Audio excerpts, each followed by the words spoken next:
Hello, and welcome to Pique My Interest, the show dedicated to creativity. My name is Scoob Decker, and I am an artist, and your host. Pique My Interest is an exploration of art across North America in meeting some incredible artists, learning about their craft, and exploring what makes them create. Welcome to Pique My Interest. Hello, and welcome to Pique My Interest. I'm currently in Oakland, California, sitting in this incredible studio with this awesome artist. How you doing today? I'm great. How are you? Doing excellent. Have you done anything interesting lately? Right now, I'm working on these two large pieces, and once they are done, they're going to be 16 feet long and 8 feet wide, and they are going to the U.S. Embassy in Qatar. Ooh. Yeah. Wow. And I'm going to get to go there. So I'm very excited. Very exciting stuff. Now, before we get into it, please tell us a little bit about yourself. What is your name and where are you from? I'm Meghan Shimek, and I'm originally from Flint, Michigan, and I now live and work in Oakland, California. And please, pique our interest. What is your craft? I am a fiber artist. I mostly do weaving, but I also do some sculpture as well. A little weaving, a little sculpture. What's your specialty within fiber arts and weaving? So I work with this material called wool roving, and it's a form of raw wool that is, before you spin wool into yarn, this is what it looks like. And so I am known for making really large-scale woven wall hangings. Yes, I'm very excited to get into this. As a fiber artist myself, I'm a crocheter. I work with this type of stuff in a very different world. So I'm so excited to dive into this. Is there anything that makes your weaving or your fiber art different than others who do similar things? So the kind of style that I created, I created it, so I was the first one doing that. And so at the time when I started doing it, there wasn't really many people working with roving in any kind of capacity in this way. And so the thing that I think really known for is how large I will work. And the largest piece I think I've made to date was 27 feet long and 7 feet high. That's a wall. So yeah, it was a big wall. And that is at the Etsy headquarters in Brooklyn. And so that was a really exciting project. I will never say no to a piece, at least up to this point, when anybody's asked me to make something larger. And I really like to do that. And the other thing that I've really tried to do within this material is see how far I can push it. What else can I do with it? And try to find new ways to manipulate it. And so that's been the other exciting thing for me over the years. And something else that, again, as a crocheter, traditional yarns and fibers are more tan, whites, browns, maybe some darker colors, but you incorporate a lot of color. Yeah. And I just love to see that color along with the natural colors. It just makes it pop. And so I love just seeing the different abstractness from it. And something else that we talked a little bit about beforehand was, would you consider your weaving an abstract art, or do you try and make them a tangible thought? It's definitely more abstract. I think sometimes things will end up looking like a landscape or something like that, but it's not my intention. I see my work as a conversation between the material and my hands, and so I let them try to speak to one another to create. And I find that if I get too intellectual about it or try to make something look a specific way, I'm usually not as happy with it. And a lot of times I'll take it apart and go back because I like the abstract nature, or that seems to fit more the feelings, I guess, behind it. Right. And through this conversation with the hands and the material, you've been doing this for a while, but do you have any background in weaving or fiber arts? I don't. I have 2 college degrees, and one is in history, and the other one is in dietetics, which is nutrition, not Dianetics, the religion. And so this is never what I thought I was going to be doing. I took my first weaving class when I was 33 years old, and I was visiting my parents in Michigan and took a weaving class at the local yarn store. And I made 2 scarves, and that because it was a scarf weaving class, and then I started making wall hangings.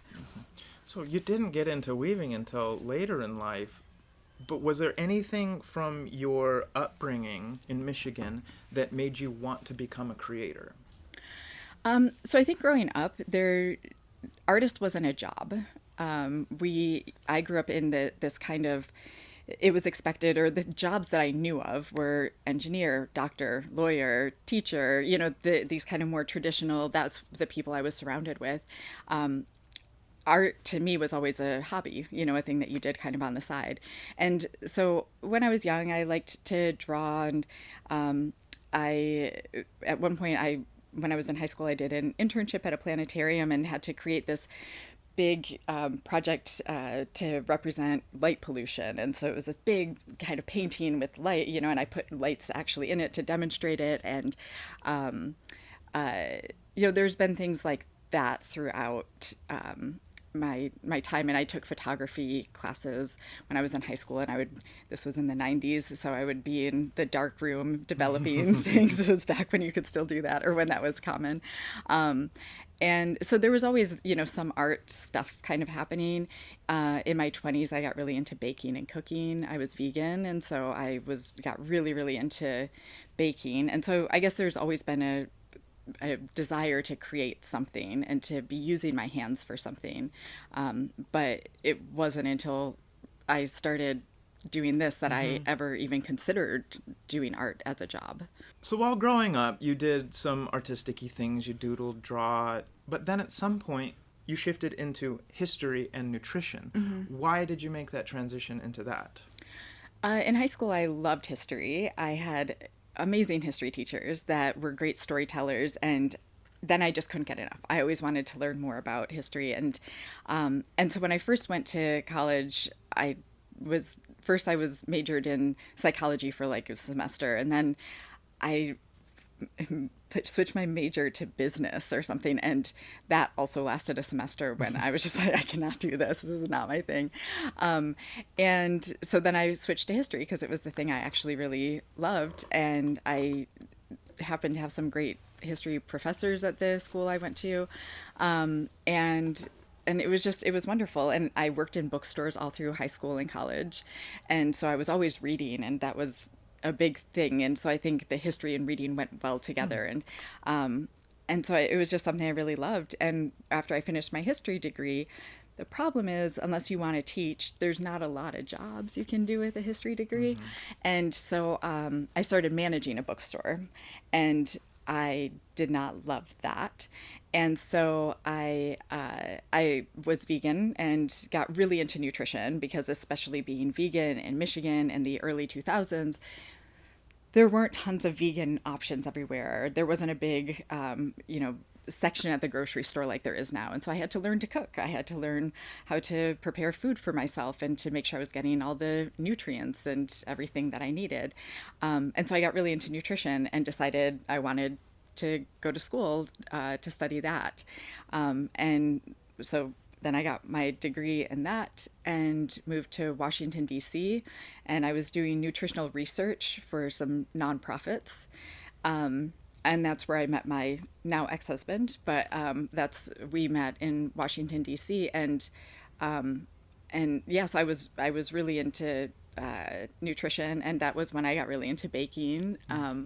And then from there, I hated living in DC, and so then we moved to California, and so I really wanted to work in community nutrition. That was really more of I didn't want to work in a hospital, and I wanted to work within the community, and I got a kind of my dream job, which was running farmers markets. So I got to work with farmers, I got to go to the farms, and I also was teaching nutrition classes to low income populations. And I loved that. And then I got pregnant, and working for a nonprofit, it made more sense for me to stay home with my son than to pay for childcare. And so then I started really knitting at that time. And so then I took the weaving class. And so that's where the kind of all of this started happening from, or how that shift happened from drawing to getting to weaving. I, too, am also fascinated with history. I would say it's the reason why I got into theater. I loved my history teacher in high school. Shout out to Mr. O'Donnell if you're listening. And just the way he taught history got me so invested and so wanting to learn more about it. And I went to college, I became a history major, and 4 days later I said, this is not what I wanted. What was it about him and his teachings that made me love history? Mm-hmm. And then I realized it was just the way he taught it. He told stories. Mm-hmm. He was a storyteller. Oh, I like telling stories. Changed my major to theater the next day, and the rest is history. Right. So I think it is something about history that we really resonate with and definitely want to be a part of that. So I completely understand that and see that. Yeah. But we've kind of shifted now. We started taking some knitting classes, or we started playing with some fiber arts. What piqued your interest about weaving? So there was a couple of things at the time. As I said, I had been working with farmers, and I had gotten interested in working with natural fibers, and in at the time in Marin County, and I guess this is still happening. There's an organization called the Fiber Shed, and like a watershed or a food shed. The people in it, the woman who started it, she wanted to have all of her clothes from seed to garment come from within 150 miles of her home. And so she then started looking for, where can I get wool and cotton that comes from 150 miles from Marin County. And so then started this whole journey and started this organization called Fiber Shed. Her name is Rebecca Burgess. And so it was really, I thought that was so interesting that she was trying to do that.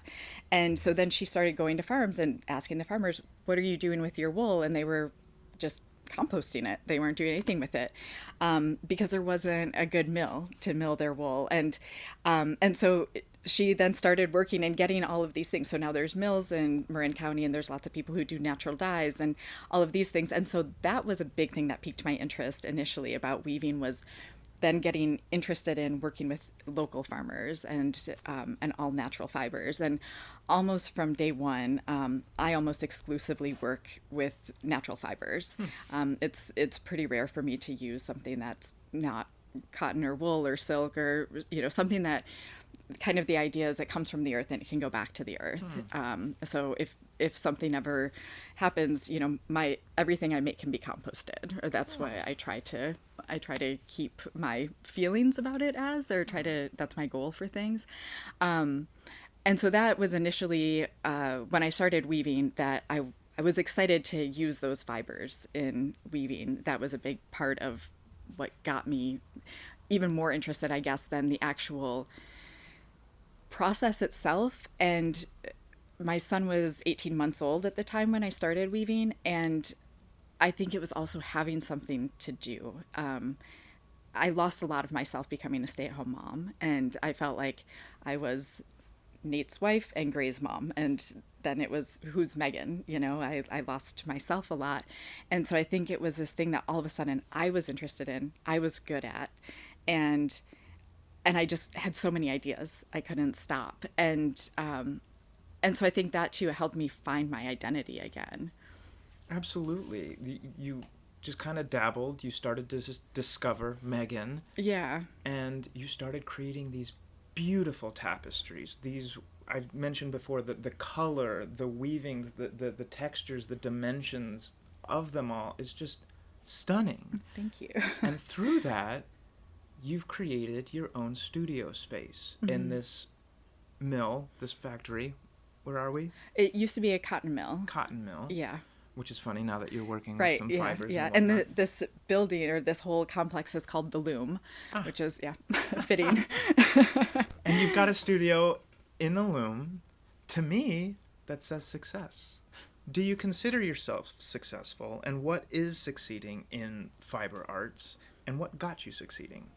I would say that I feel 98% of the time I feel like I'm succeeding. I think we all have those doubts or those times when we don't feel that way. But I think I do feel proud of myself that I've been doing this for 10 and a half years full time as my job. And I'm a single mom in the Bay Area, and I'm able to do this as my job. And that that has felt really good, because I know it's hard to be an artist and support yourself, and it's hard to be a single mom and support yourself. And so to be able to do all of those things, and it's also allowed me a freedom to also be able to have a flexible schedule, and things like that that have been really great. And I think I've just been able to do so many things that I dreamt about as a kid, that I don't think any other job would have afforded me the same opportunities. So I think that just being able to travel all over the world and things like that. That's incredible. Yeah, to be able to support yourself and your kid as a single mom in the Bay Area of all places with your creativity. Congrats. That's Thank amazing. you. Yeah, that's to be able to come in really here. Again, we're in your studio, and it's just surrounded with these incredible pieces, partly made, half made, not even started yet, and it is just fun to see how you make these. So let's get into your creation process a little Sure. bit. In about 1 to 2 minutes, can you explain what you do with these weaves? Yeah, so for the most part, with the weavings, I start off by warping a loom, and that's putting the vertical string onto the looms that creates the framework, and then from there, depending on, I guess, where I'm at with a piece, sometimes I have an idea going into it. Sometimes I do a lot of planning. Other times it's, let me go over to the wall of wool and just pull a bunch of colors down and see, throw everything at the wall and see what sticks, and then start kind of playing with different things and seeing just what happens, because sometimes I have no idea what I'm going to do, and other times it's much more planned out. I work with a lot of people to do commissions, and so those often have more planning in them, but so after, so then I will start weaving, and I do different things. I weave, I also do pieces that I brush out. I have pieces that I get, the wool gets wrapped up, and or make sculptures. And so kind of depending on what I'm doing, when I get to the end of the piece, then I hang it on a copper rod, and there's some finishing work that I have to do in the back side of it. And then, photograph it. I wrap everything up in canvas. If it's going somewhere, then it gets packed and shipped. Otherwise, it goes up into my storage area until it needs a home. Yeah. And again, the types of roving that you use thick, chunky, to the thin, almost yarn-like. There's some that's almost fluffy, hairy. Yeah.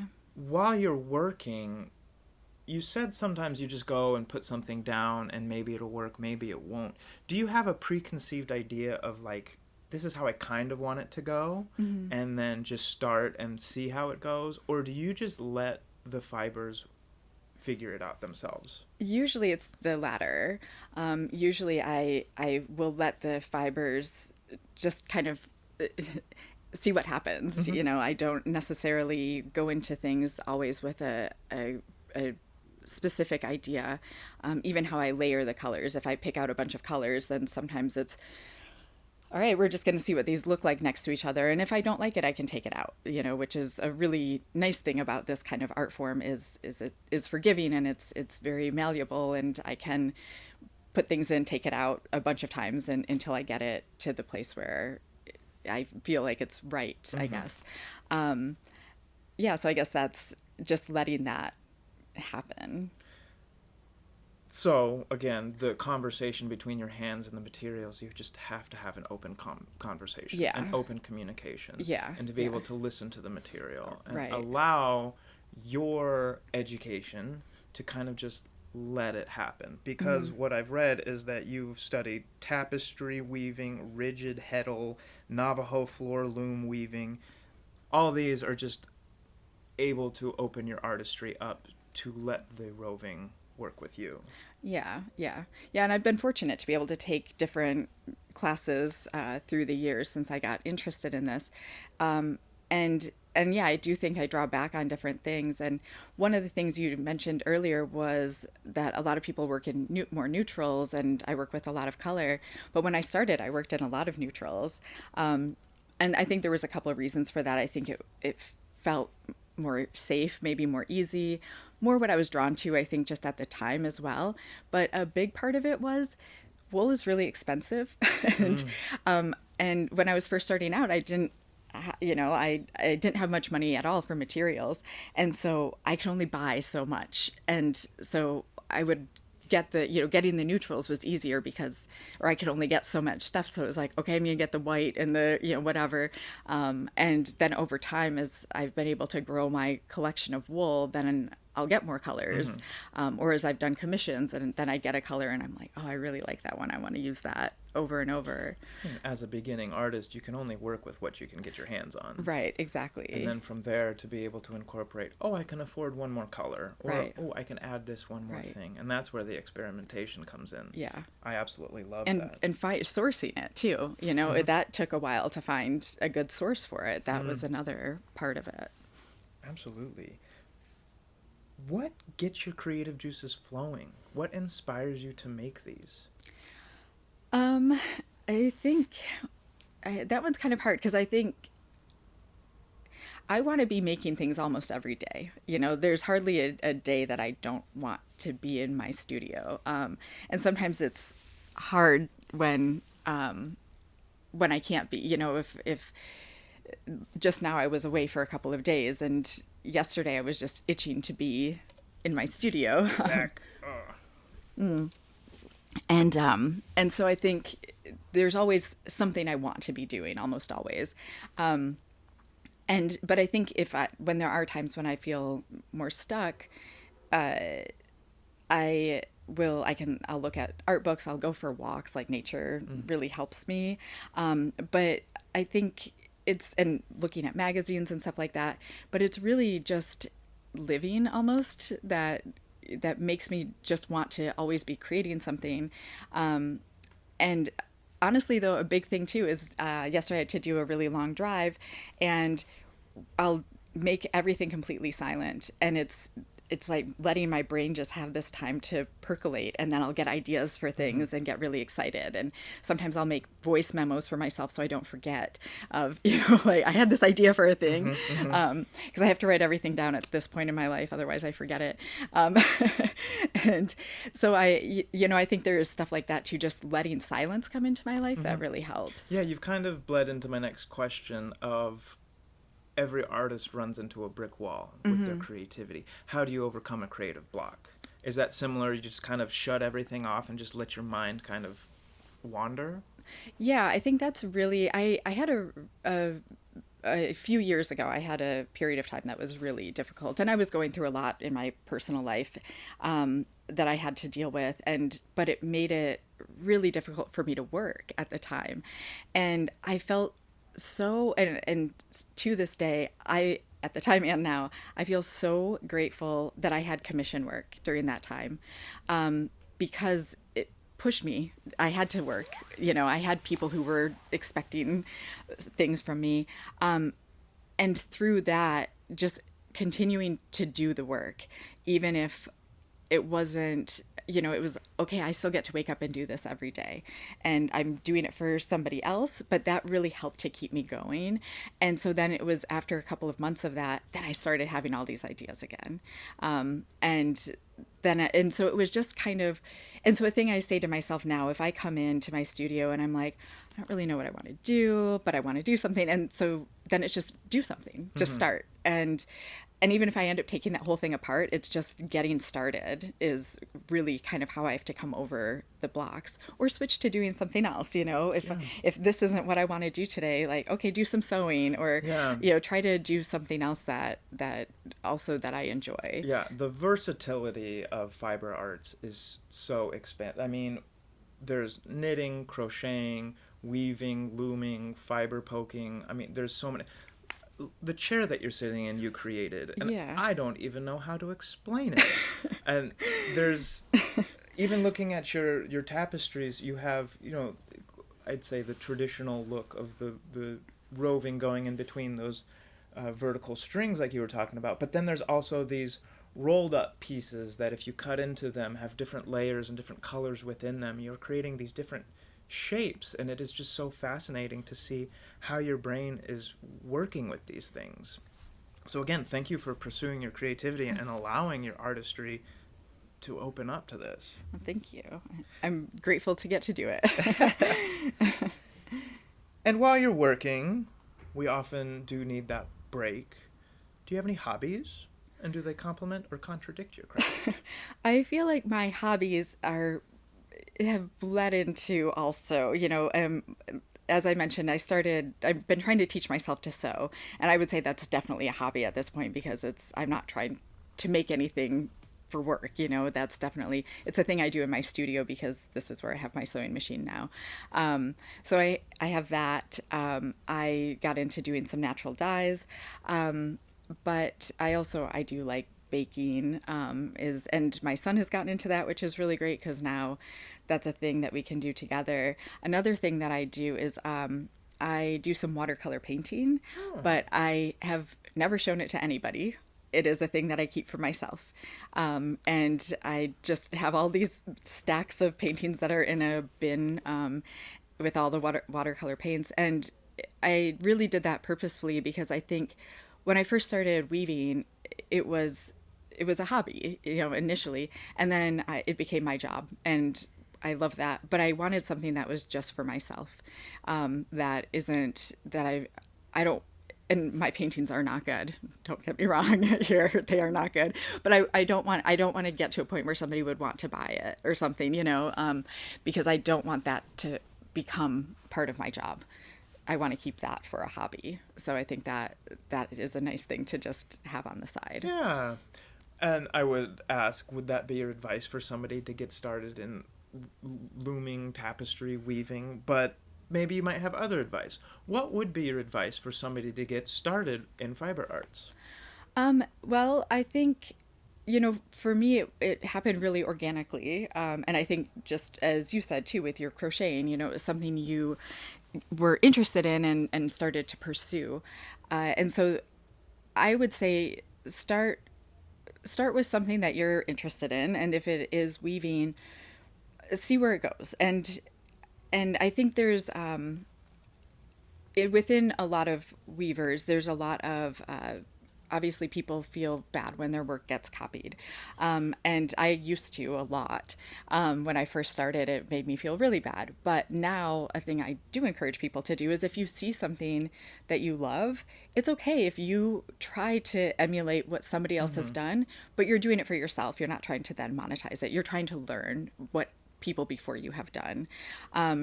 And so I feel really strongly about that. If it's something that you're interested in, go and look at the different things, look at the different techniques, and just try things out. And don't always look at it as it has to become a job. Really be okay with it being a thing that you just love to do, and it is a hobby.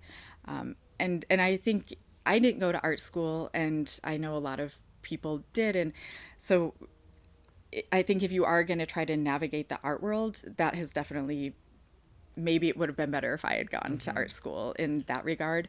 But I do think because I didn't go to art school and I did things like manage a bookstore, that gave me maybe more business a little bit. It helped me a little bit more on the business side of things, even if I don't know how to talk about art in the same way, or really even how do I try to like work with galleries or talk about my art to museums or reach out and stuff like that. Like that stuff has been more difficult. Yeah, I do think the education system might be a place to kind of learn the basics. But like you said, trying to repeat something that you've seen somewhere else, maybe not as your own, but that might influence how you create your own signature. Right. You might figure out your own method through that. So I love that, being able to emulate somebody else and then find your own touch within that to create your own artistry. Right, exactly. Absolutely. Now, there might not necessarily be a million fiber art schools out there. How else could you get educated? Are there classes? Are there workshops? Yeah, and if you're in the Bay Area, my tapestry teacher, I always tell people to take her class. Her name is Trisha Goldberg, and she's in Berkeley. And she's the sweetest woman, and she's a great teacher. But she teaches her initial workshop, I think it's 8 weeks, and she teaches you how to do all these, and it's one day a week. 1 day or 2 days. God, I can't remember. That was a long time ago. But she teaches you how to do all these different techniques within weaving. And so you, even though it's this long class, it's, you end up with a piece, just it's a small piece, but you learn how to make a circle and how to do the finishing work and how to do, all of these different techniques. And so I think that's a basic, if you can take something like that, I think that's a fantastic place to start, and have a teacher like that. I teach a workshop, and it's a 3-hour workshop. It's a very short one, but because the material is big, people can leave with a big piece at the end of it. And I teach a few basic things, but around here, there's a lot of different even art schools that will just have workshops that are one night a week for however long. Same with like ceramics or painting classes and stuff. A lot of places you can, if you probably Google where to take weaving class around me, you'll find something. And there's so many different kinds of weaving that you can always find something. And there's weaving guilds and stuff too that you can reach out to if you wanted to find something in your area. Is it an affordable craft to get started in? Yes, I think there are ways to really do it. I mean, you can buy a loom on Amazon for nothing, or like go to whatever craft store is near you, and they're going to have they'll have a small loom, and yarn. You can spend a lot of money on yarn, but you can also spend a very little amount of money on yarn. And there's also, if you go to even Goodwill and stuff like that, a lot of times you can find yarn. So there's definitely ways to get into it. It's, I think, like any hobby or anything that you get into, you can get into stuff there's an entry point that is a very inexpensive way and easy way. And even with weaving too, there's tons of artists on Instagram and YouTube who teach tutorials. So you can also learn it that way if you don't want to go take a class, or even, you don't have to pay for it then.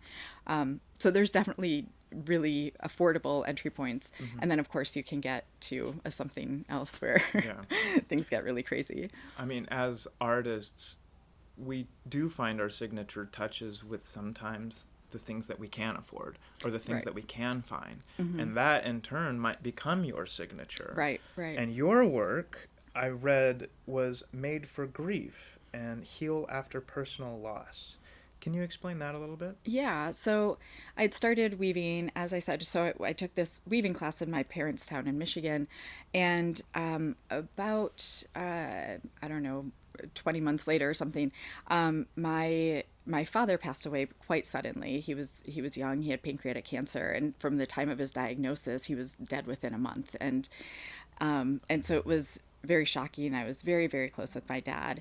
And when he got the diagnosis, my plan was, because we thought he was going to have closer to a year, and so my plan was my son and I were going to move to Michigan for the rest of his life, and then we'd come back and be in California, and my husband would come back and forth.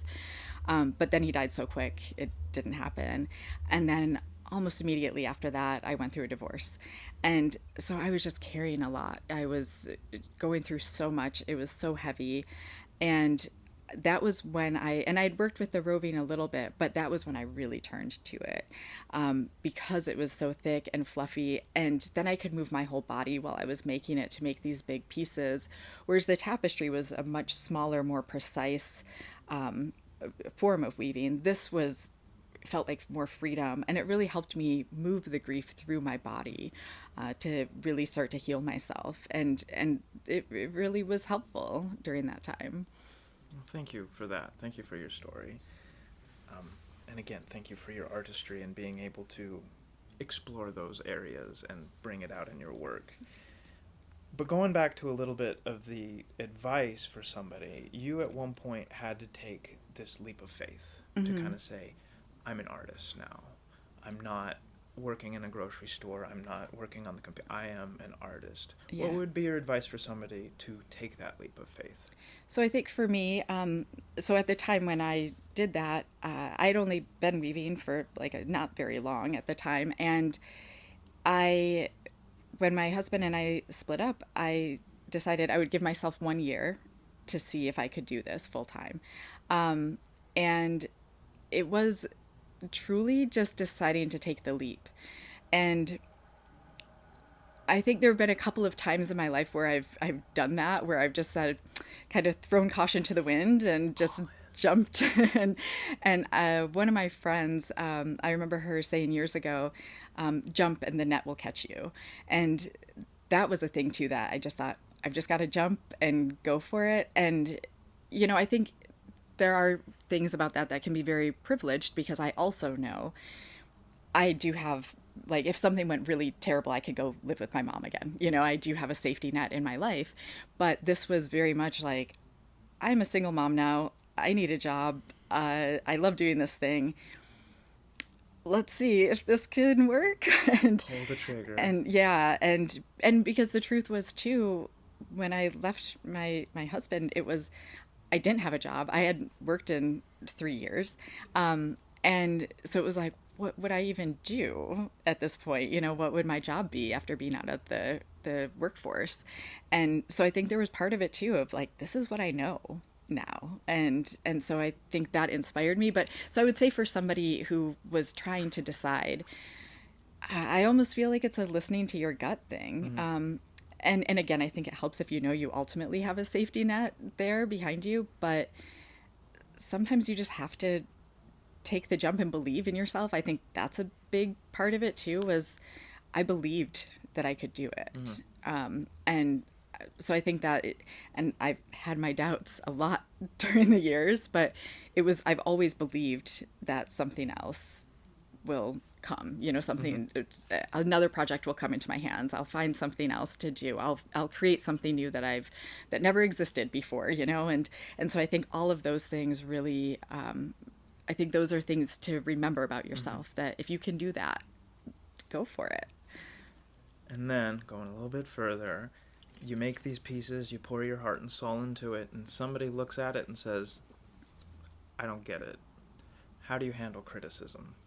So I've been fortunate that not a lot of people have given me negative criticism to my face. So I know it's out there, but I've been fortunate that I haven't heard a lot of it, but I have heard some. And at the beginning of my career, it hurt. That hurt a lot when I would hear people or know that people didn't like it. Now I'm really okay with it. I have a story about several years ago now. It was probably 2022 or something, and I was installing a piece in San Francisco, and it was in a Google building, and I had made it for a specific space in their lobby. It was like, had an archway, and I was installing it, and this woman came in who worked in the building, and she was asking me questions, and she looked kind of skeptical, and she was asking all these kind of questions about it, and she was like, okay. And then she said, well, is this just here for a little while, or is this going to always be here? And I was like, well, it was made for the space. Like, this is a permanent installation. She was like, And I was like, you don't like it, do you? And she was like, well, I don't know. I was like, it's okay. It's okay if you don't like it.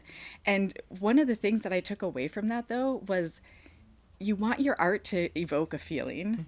And it evoked a feeling in her.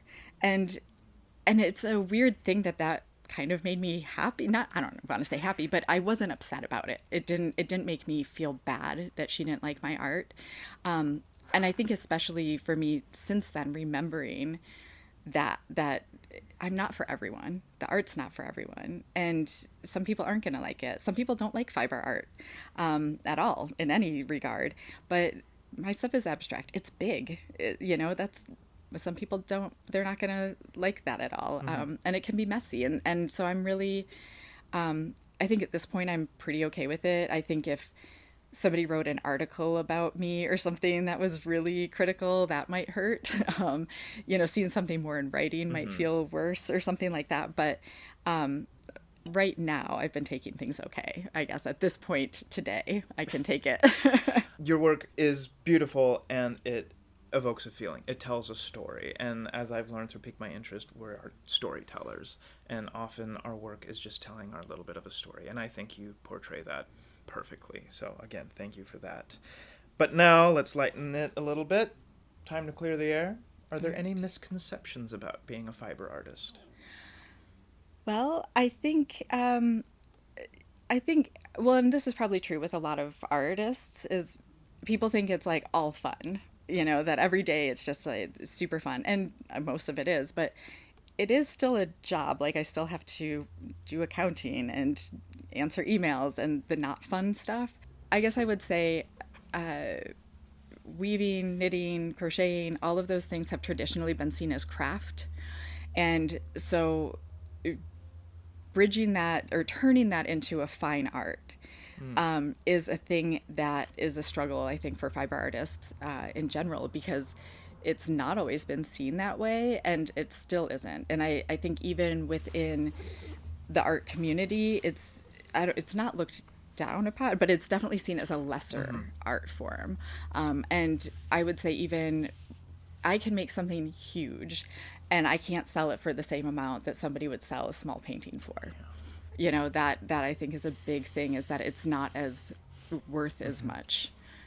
I totally get that, and I feed into that because I do often ask my artists their craft, because in my mind the craft is just your medium, Right, your right. artistry, Yeah. your form of creativity. But the rest of the world kind of takes the term craft and associates it with arts and crafts, Right. something that you can do at home with your kids. But a lot of the times these crafters are fine artists, and so I do want to smash that barrier and just say, like, you're a crafter but you're also a fine artist. Right, and that's and a big part of the with weaving and all of these fiber arts is it's traditionally and historically been seen as women's work, which is less valued. And so that's also a big part of trying to break that barrier into making it for everybody, or making it into a fine art where it's not seen so much as this lesser part. Smash that Yeah, barrier. yeah. One thing I loved, speaking of history, a thing that I always found really interesting was we use the term spinster. We hear that term, and it's, you know, it's always been, or we see it as this older woman who nobody wanted to marry. You know, she's lonely, she's alone, whatever. This kind of, you're an old spinster. And it actually historically came from women who knew how to spin yarn.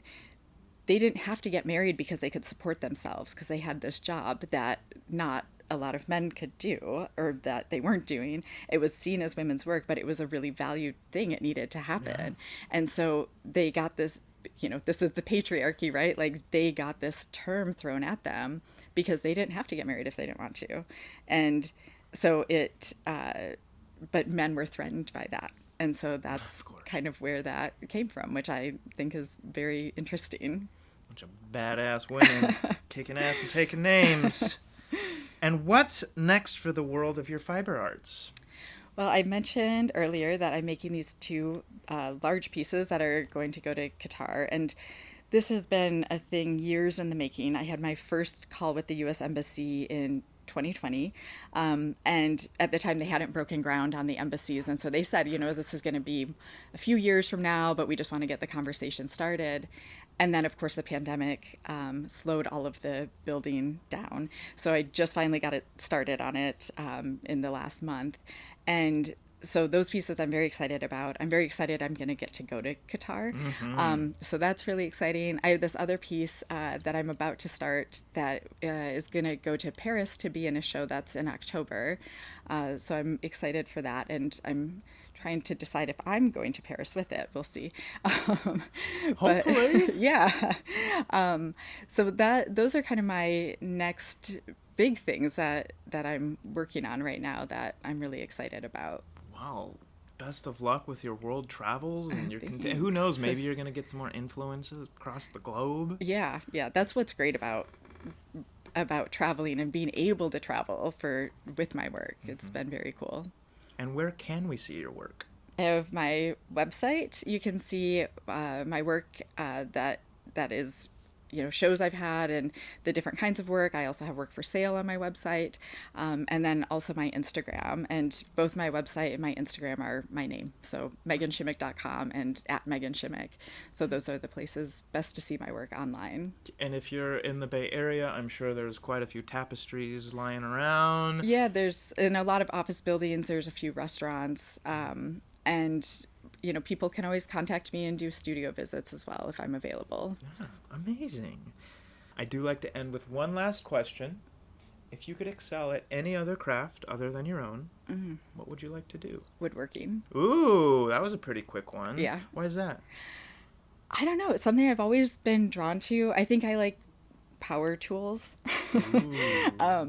But I think there's a lot of stuff I would really like to make that I would need woodworkers for, like creating different structures or frames or things like that, that I think if I had those skills, I think there's so far I could go beyond where I've gone so far. Yeah, we'll have to be on the lookout to see if we find any interesting wooden weaving looms of some kind.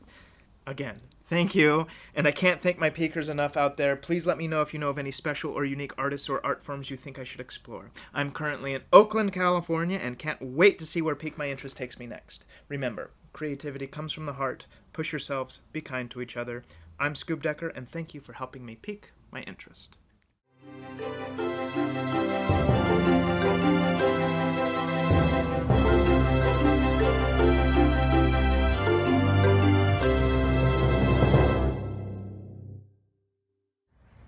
This episode was produced by Lizzie Webb. Be sure to follow on social media to stay updated on all the adventures in art and creativity, as well as all of the past Pique My Interest featured artists. If you like, please leave a review. Send us a message. Tell us what you think. Pique My Interest is for you, the peakers. Cheers to creativity, and I hope your interest is piqued.